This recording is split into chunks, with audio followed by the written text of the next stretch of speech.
The Ray Manning Singers were formed by the husband and wife team of Ray and Marvelyn Manning in 1972. Singing was a part of both Ray and Marvelyn's life.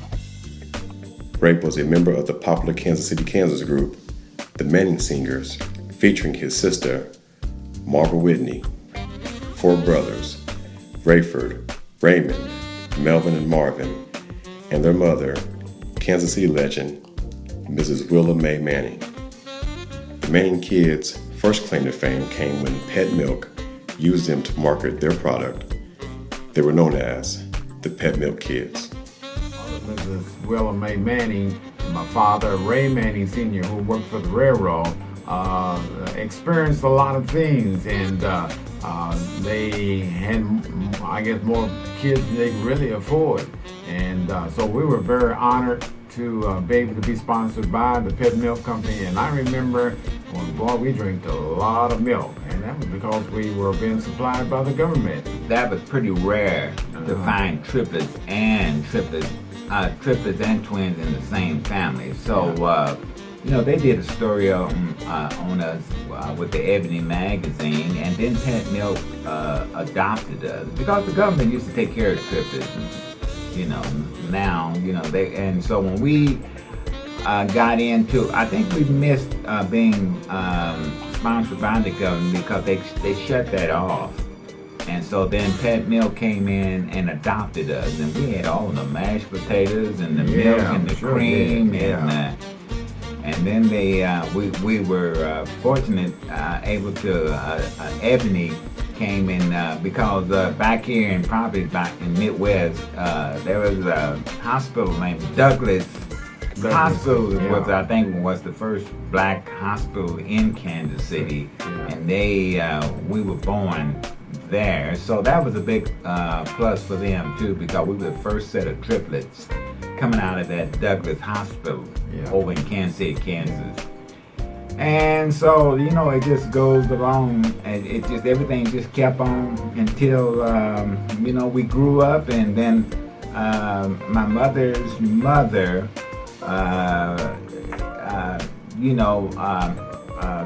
she said that, I told my mother that your kids were blessed, and that she felt like the God had blessed us to be singers. And so my mother started off along with our sisters, traveling around the world. And matter of fact, we traveled by rail because my daddy worked for the Santa Fe Railroad. And at that time, you could get all the passes you want. So we've seen a lot of things. And then we also had the opportunity to sing at down at Memphis before thousands of people. We just, they were just surprised to see triplets and twins singing. I mean, we had those kind of you're small, had them kind of girlish voices. I mean, our voices was just as high, and we could sing those high keys like anything else. And we were better known as the Manning Singers. The Manning Singers. Triplets and twins. They more or less put it out instead of triplets and twins, a single girl, and at that time, and then we came as a group, and we went out as the Manning Singers. We also did little different things there was a show called the Ted Mack Show. Yeah. And we auditioned. Show was that. And we were the first, I think, the first black that got a chance to audition for the Ted Mack, and that was a national show. And he came to Kansas City. And we missed it by one singer or something. But we were fortunate to get that far. Yes. And they were just surprised to see us sing like that. Yes. And so I believe that was on TV, Channel 4 too, back in those days, back in the 50s. Yeah. And we had a lot of training. My mother was, believe it or not, my mother was pretty rough on us. A lot of people think that, hey, it was a gift, you all could just sing like that. But we had something to teach us how to hold parts. Yeah. And so my mother, my mother was funny. She put a lot of fear in us. And boy, we learned those parts after a couple of things that happened. And boy, I tell you, when we woke up the next day, if we had problem with words or trying to find how to do this, when we woke up the next day, we knew those songs. I mean, and one song was called Shelter of the Rock. Shelter of the Rock. And I was singing tenor, and I had a hard time trying to learn tenor. Yeah. And I tell you, she just dealt with us, and so that I would get up singing that song, Shelter of the Rock. And even to this day, as an adult, I still remember that song, and that's over 50 years ago. Over 50 and years never ago. forgot that song, Shelter of the Rock. And say, in the shelter of the rock, Lord, let me hide. I tell you, that was a rough song. It was a rough song, but we made it. And we opened up for groups all over the country as the Caravan. Yeah, we opened up for Dorothy Love Code. The Harmonette, the Davis sisters. We did a lot of we did a lot of traveling. We really enjoyed ourselves, and we were still young. You got to remember that we were, after we have grown up for a little while, we were traveling. We were 7, 8, 9, 10, and we were moving. We were actually moving and singing in a lot of convention. We did a lot of things over at the Memorial Hall over in Kansas City, Kansas.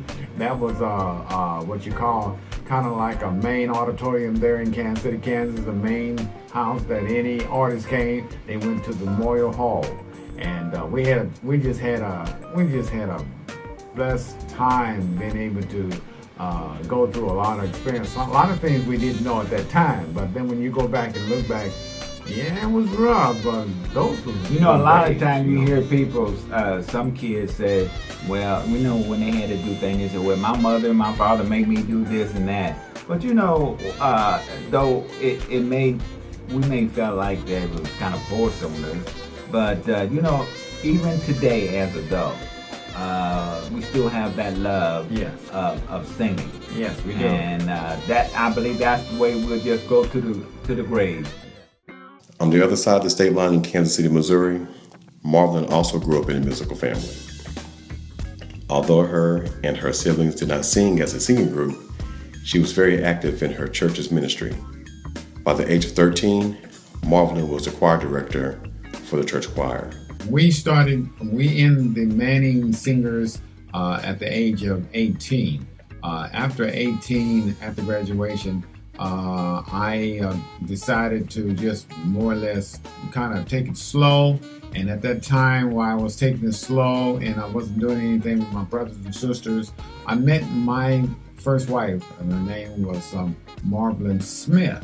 And so she was the choir director over to Bishop Chambers and over there on 23rd Bent. And so I had a chance to meet her at that time through her sister, Betty Smith. And so she introduced me to her sister, and from there we had a long time relation, and from then on it just got to a point when we finally got married. And then when we decided that we wanted to start our singing career, we got introduced to Simon Payne, and Simon Payne was also a member of Metropolitan Spiritual Church there on 1231 Garfield. And at that time, we joined up with him. He had the whole choir with the Simon Payne. Yeah, Simon Payne Singers. Mm-hmm. And everybody known him. He was well known as Pico. We started having a lot of rehearsals, and we had rehearsals over to our house at the time, and we started having the different members coming over to the house, and we done that. I played the organ. I wasn't the best of organ, but we started there, and then we started going to different places and start singing with him. Well, that lasted for a while, for a period of time, and then after that, the Lord put it on our heart after that to start our own group, and that was the Ray Manning Singers. The Ray Manning Singers started off as a choir. Then the choir was about, we had young people in the choir. It was about, close to about 35 or 40 people. And we went around different churches, and we sung around with the kids and had the parents to pick them up. And wherever place we had to sing, they brought them there and they sung. Hello, my name is Jerome Randolph, and I started singing with Ray Manning Singers quite a while ago. It was a community choir at the time, and they had just started. I formerly sang with These Are They and Gloucester Richardson, I believe the Gloucester group. And something happened with that group, and I moved over to sing with Ray and Marvelyn and that group, the community choir. Again, that was quite a few years ago. We practiced on Paseo at the house, and I believe we had a director at the time. I believe his name was Billy. He just directed all over the place, but we had fun, and but that was my first beginnings with the Ray Manning Singers years ago. The choir was getting a little bit too heavy, and we know we could not move like that because it's a lot of problems trying to get 40 people to different areas, especially that most of them was young anyway. So we decided we better break this down to an ensemble. With that, we decided to do an album. But meanwhile, while we was a choir, it was just a little bit too heavy. So God blessed us to start our first song, Just Live. And that's when Ray and his wife, Marvelyn, we were the producer. They were the producer, and we got into that area. Yeah, and another gentleman at Holy Temple, Elder Van Sant. We got acquainted with him, and he played the organ, and I played the piano. So we just got together as friends, and we went into the studio, and some other of our friends, we went in there and we did that album, and that was Just Live. That was our first one.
After developing a strong regional following, Marvelyn solicited the help of her brother-in-law, who was one of the top gospel artists and had become known as the world's greatest gospel saxophonist, Brother Bernard Johnson. Brother Bernard Johnson present the Ray Manning Singer. That was the title of the album, and it was quite a experience for us because I went to school with Bernard, but I ended up, Bernard was married to Betty, who was my first wife's sister. And so she had a chance to work with Bernard. And so being that she was working with Bernard and then working with our group, we felt like that we wanted to experience some national exposure. And then what we did, we all started working together, and we came up with Bernard negotiated to say, okay, well, we'll see what we can do. And then he was already on Gloria Records. And so what he did, he helped us to get on Gloria Records. And we went into the studio, and we went on ahead and laid down some material. And we had people like Sam Morrell and all of us. When we were in the studio, we were in Texas one day, and we did the whole studio. We did the whole production. After that, then Bernard took it to his producer and the people that own the label, and let them hear what we had laid down and what we have done. And so he decided that since Bernard was on the label, that he would take Bernard by his word, knowing that this could get off the ground if Bernard's name was on it. And so Bernard decided to put his name on this product and help us produce this national album, which one of the songs that was very popular is I'm Living for Jesus. Living for Jesus took off rough.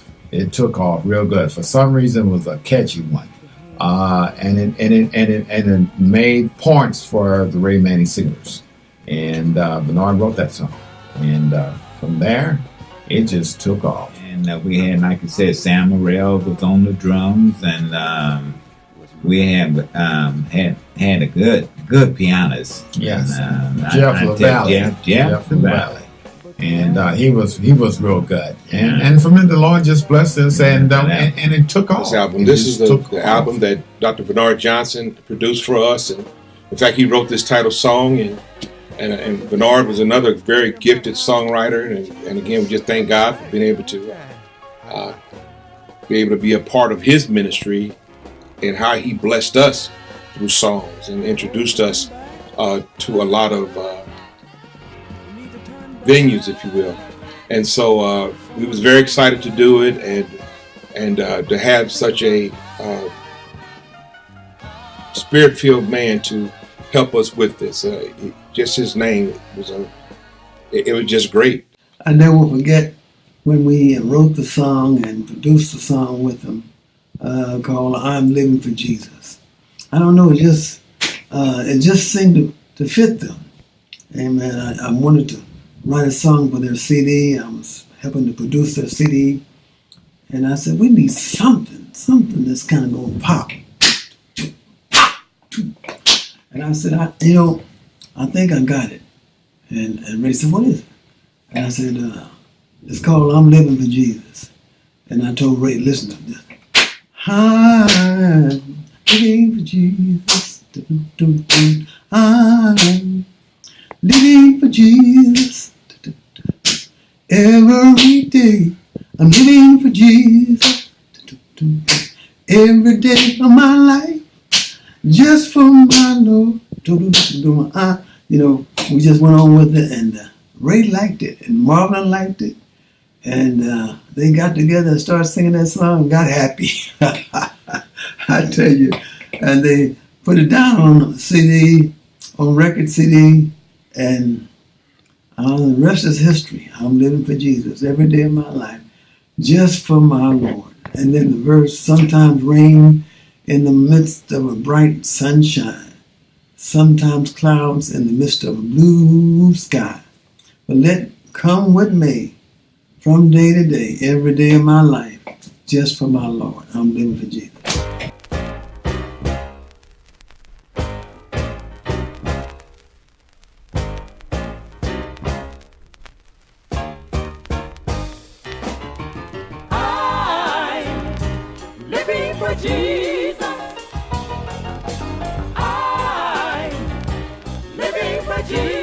It was just great to be even involved with Dr. Bernard Johnson, he and his lovely wife Betty and family. We had a great time with him, and he's such a humble person, and we just love being a part of this particular album. And again, we knew we were on our way then. It's just something about we knew we were on our way, having such a great man behind us, again, with the Lord's help, of helping to help push us, because everybody don't have to help you. But Bernard took the time to invest in us and believed in the Ray Manning Singers and shared with us and put a lot of hours in for us to produce this album. We all had multiple hats. We had to get to a city. We had to, find the venue. We had to unload, set it up, change clothes, perform, and then change clothes again if we had time to, and break down, maybe grab something to eat, and back on the road again. So just a lot of, that was the continuous for the whole weekend, just setting up, breaking down, setting up, breaking down, sing, setting up, breaking down, sing. So a lot of that went on. So it was a lot of work. It was a lot of work, but again, it was rewarding to see people enjoy your music and enjoy the instrumentation and what we had to offer at the time. So there were benefits to all the hard labor. I'm gonna stay safe. Hey, you know, I was blessed that the Lord gave me a vision to have a radio show. And although I didn't know anything about going in producing and anything like that, so I came up with an idea. I found me a salesman, Mike Ross at Gospel 1590, and he was my salesman. And he went out and he found some sponsors who would sponsor me on the KC Midwest Gospel Show. I came on every Saturday. It was something like 11 o'clock, 11:30. And I had to go in there and produce a lot of that myself. Finally, it was so hard for me to produce, so I found another gentleman that helped us to get it going. And his name was Ronald Davis. And we turned around and took it into his house. And what he did, he had a little small tape recorder. I think it might have been about a 16, whatever it was at that time, and reel to reel. And we did it in his home. So my wife and I, we did the program together, a 30-minute program, and we would do it on a Friday, and then we took it down there on a Saturday.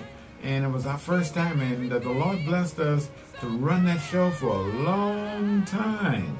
And that's how I started. First time on radio. That was back in 1976. Everybody around in Kansas City knew when I was going off, because I would always tell them, my wife and I, that Brother Ray is gone. And that took it. People have been knowing me ever since. We got Savoy through Bernard, because Bernard told the old man who owned Savoy at that time about us. And so because he liked Bernard so much, he decided to go ahead and take a chance on the Ray Manning Singers through Bernard. So Bernard got us on that. And look what you missed, and became very popular. For all the wonderful things he has done for you, don't miss your chance. Praise my Savior. Don't let the day go by. I'm reading his word. The more you praise him, Lord, he will bless you. the more you thank him. The more he will come in. Traveled a lot to Memphis at the Convocations, which was a great experience. Met a lot of great gospel artists, and we would go out to our table or just wherever we could find a spot and sell cassette tapes, 8-track, whatever we had, out of bags, suitcases, whatever we had, to boxes to try to push the Ray Manning Singers albums. We got in town early. We tried to find as many radio stations, gospel radio stations that we could, to take our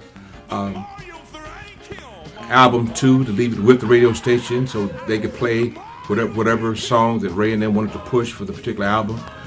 They would leave those tapes with the radio company. So we did that a lot in several cities, to try to find as many radio stations that we could to help push our music. And then just to try to get rid of as much as we can, because it's all about exposure. If people don't hear about you or see you, your name will never get out there. So we did a lot of trying to get our music out, trying to get the music out. So, and at the Convocation, there was a lot of competition too, because a lot of new artists were out there, a lot of vending, and so, but we held in there as much as we could, and by the grace of God, I believe we arrived. If Ray has not already told the story, I would like to tell my part of the story as to a little incident we had on the highway one time. Thank God nobody got hurt, but I was driving and I went off the road. I did not do any damage to the vehicles or the trailer, to anybody, thank God. We were all okay. But Ray's side is going to be a little different. But I tell this story only because I need to clear my name as to why that incident happened. It was called sleep deprivation. And the sleep deprivation happened because Ray and Marvelyn would have us all over the Midwest. They consumed my calendar. We were all over Chicago, Memphis, Dallas, Fort Worth. And we just moved from one city to the other oftentimes, and had to be back to work on Monday or Tuesday morning. So I usually rode shotgun to make sure that the driver stayed awake and pass in the drinks and when they got thirsty, water, whatever the case might be. But when it came my turn to drive, everybody was snoring. My shotgun became shot out. He was asleep. Now, I'm not going to call no names. But thank the Lord, we went off the road, but nobody got hurt. But I remember that, and Ray never lets me live that down, so he's probably already told that story. And now, ladies and gentlemen, our very special guest from Kansas City, Missouri, the Ray Manning Singer.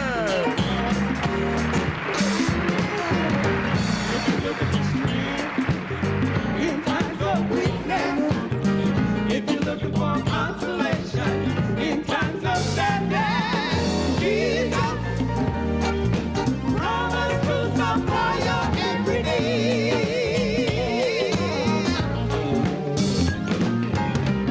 If you need a friend,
After their second appearance on the Bobby Jones Gospel Show, the Ray Manning Singers caught the attention of gospel artist Daryl Coley.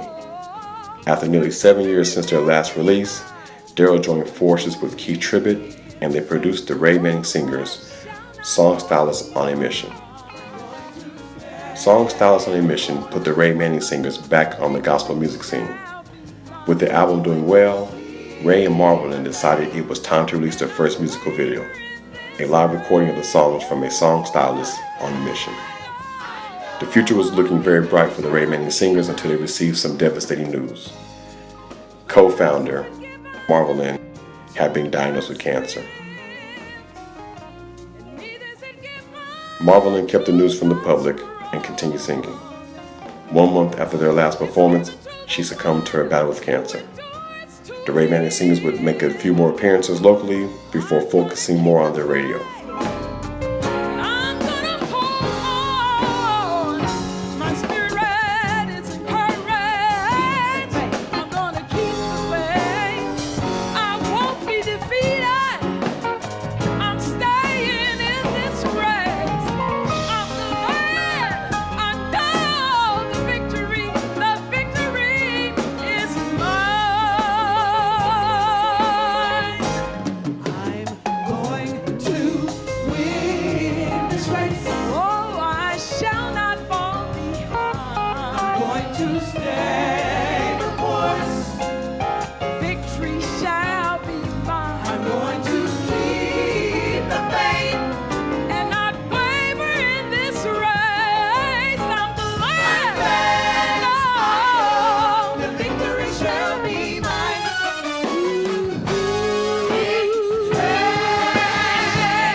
The victory shall be mine.